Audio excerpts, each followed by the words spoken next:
Because if you weren't, you know, DC was essentially Batman and Superman, Justice League, and Marvel was Wonder Woman, right? And there was like 5 or 6. I mean, there were, I mean, more than that, but there were 5 or 6 main titles. It seems like people can find whatever they want, right? I mean, there are people, and you'll gravitate, and you come to these.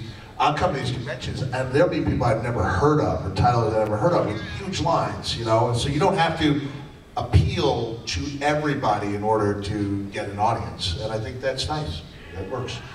In a way, since we're talking about the comics and wrestling connection, and I'll ask Mick this. I mean, a lot of times distribution is everything. So just as you know, newsstands and things like that that used to be all over America, where anyone could find a comic book.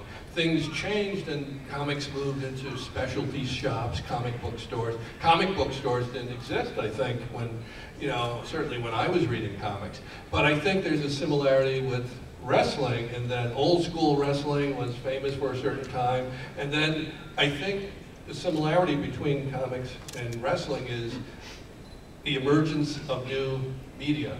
You know, when television began was a heyday for wrestling, when, you know, with the internet now, you know, digital comics, I think outside of having people who revolutionize everything, like say with the WWE, who sort of rethought and broke all the rules about how, you know, wrestling was distributed to the masses, it was almost on the brink of collapse. Is that fair to say?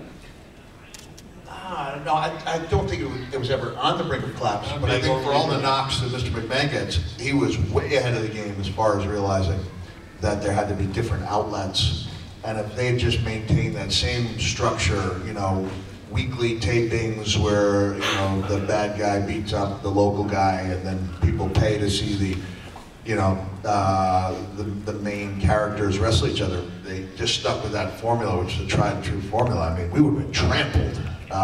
Especially when it came to Mr. McMahon was, you know, people were aghast when he declared that wrestling was entertainment, and yet if he hadn't gone in that direction, we would have been crushed by MMA if we had tried to portray it as it had been portrayed for so many decades as legitimate competition, and then along comes legitimate competition. People would have seen the difference and gone, I want that instead of that. And I think, yeah, he saw the future in a lot of ways, him and the people that he had working for him, and they just did their highest grossing quarter ever. So for the people who say that wrestling's not as popular as it once was, I think the bottom line says differently, because they found different ways to bring in an income.